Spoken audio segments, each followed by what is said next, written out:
está nos acompanhando até aqui, já deu para sentir um pouco do que a gente quer abordar, né? O fato de agenda de um founder, de um CEO, ser uma agenda mais transversal, mais genérica, não dá licença poética para estar fazendo qualquer coisa a qualquer hora. Tem que tomar cuidado, tem que tentar aterrissar, e acredito, né, que o CEO ele tem que estar sempre sabendo permear entre o caos e o controle, né? Se a coisa está controlada demais, está muito na rotina, tem alguma coisa errada. Agora também, uma empresa que o caos impera, dificilmente ela vai ter...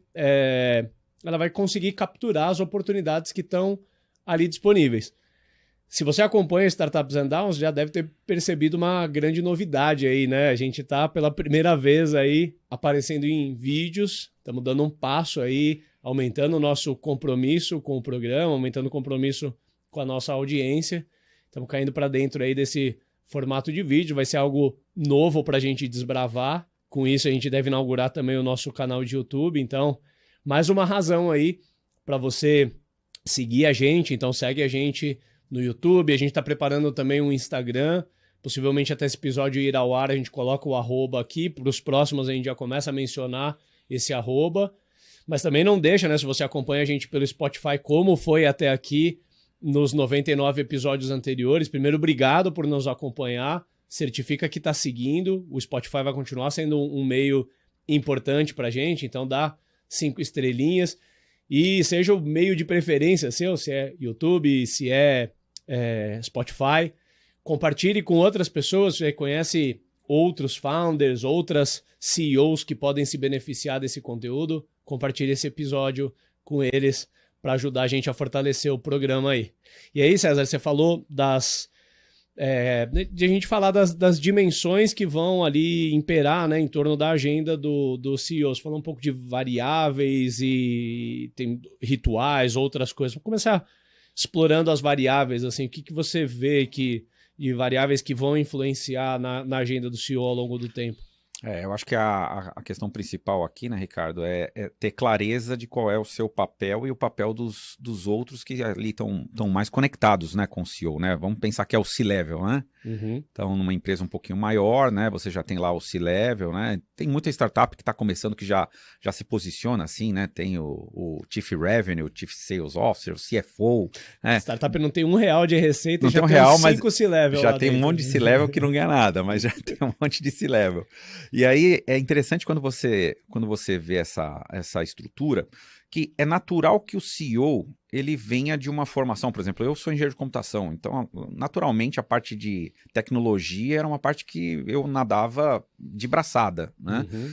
Então eu tendo a ir mais para aquele meu conforto, né? Mas se você consegue definir quem são todos os papéis que estão embaixo de você e o que cada um deles vai fazer, e dar um passo a mais de como que eu, como CEO, vou interagir com este papel. Uhum. Né? Eu sou um validador, em que momentos que eu ajudo, né, eu desempeço, né, problemas que tem durante o trabalho dele. Então, se você não definir isso com clareza, você está sujeito a esquecer alguma coisa ou você atravessar. Uhum. Né? Ter um problema de delegação, talvez. Uhum. Né?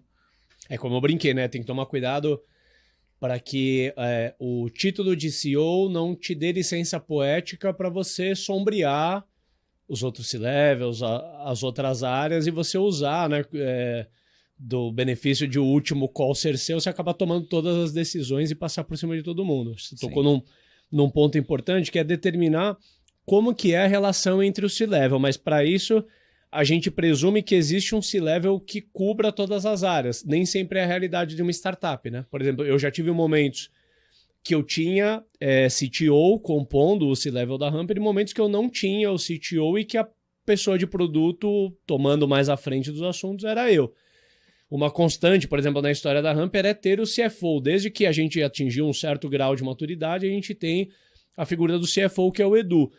E aí é muito diferente quando você tem, porque finança é um assunto que eu não vou dizer que assim que eu não me preocupo, que eu não olho, mas não é uma coisa que toma o meu tempo, a relação com contabilidade, com outras entidades de fora da Humper, mas toda a gestão de fluxo de caixa e tudo mais. Eu tenho uma batida de acompanhamento com ele, onde ele me atualiza e as triggers, né, de quando que ele precisa me envolver um pouco mais. Mas no tocar do dia a dia é uma coisa que eu não preciso me preocupar, porque eu sei que eu tenho ele ali. Então eu acho que ter ou não as posições vai determinar muito quanto que você entra no assunto, porque nesse exemplo que eu dei, se eu não tivesse o Edu, provavelmente o assunto finanças me tomaria muito mais tempo do que Sim, e você pega, esse exemplo é bom do CFO, porque geralmente a gente tem problemas de, assim, a gente desconhece um assunto, né? Uhum. Tem founders que vão querer se aprofundar para entender de uma forma bem minuciosa um determinado assunto, né? Então, eu não conheço, por exemplo, como que é o DRE da empresa.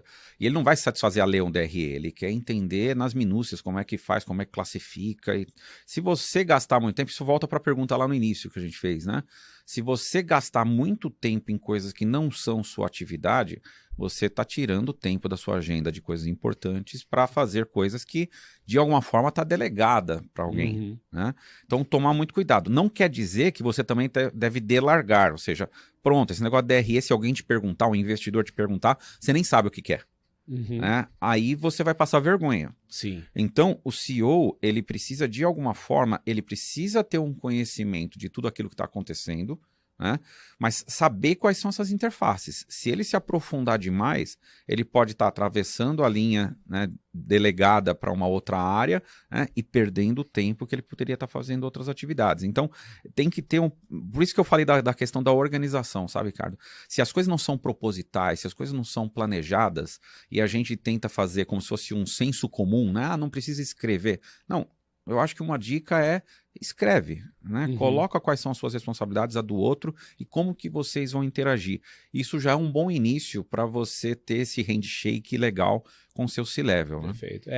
Você bate muito nessa tecla e eu apoio nisso, que existe muita subjetividade nos papéis, em especial no CEO, né? E se você não determina, então ele é que nem o ar da sala, né? Ocupa todos os espaços. E tem que tentar tirar um pouco dessa subjetividade, transformando em coisas mais objetivas. Então, tentar documentar papéis, né? Quem faz o quê, como que a relação se dá entre um e outro, ou seja, quem sugere e quem aprova, né? Criar talvez um workflow, um modelo de delegação, como que isso é acompanhado. Isso vai acabar entrando até nos rituais, que é uma próxima que a gente deve falar. Eu acho que uma coisa também que é uma variável a ser considerada, você falou, por exemplo, do teu background de engenharia, logo a tua zona de conforto tende a estar um pouco mais próximo do assunto produto e tecnologia. Sim. O meu já é um background mais de marketing, então as áreas que me atraem mais é marketing, vendas, customer success, né? Então se eu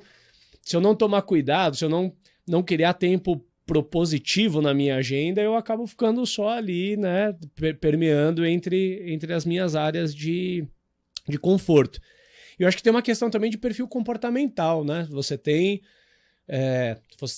ser generalista aqui, talvez um CEO que tem um perfil um pouco mais introspectivo, talvez ele ou ela, né, não é a pessoa certa a ser o rosto da empresa perante o mercado e tudo mais. Isso não necessariamente torna essa pessoa uma má CEO, pelo contrário, ela pode ser ótima de tocar o dia a dia da operação, às vezes está mais próxima do assunto produto, por exemplo, mas você tem, por outro lado, às vezes uma pessoa que tem mais esse perfil mais expansionista, né, que gosta de estar um pouco mais nos holofotes, às vezes é uma ótima pessoa para ser promotora da empresa.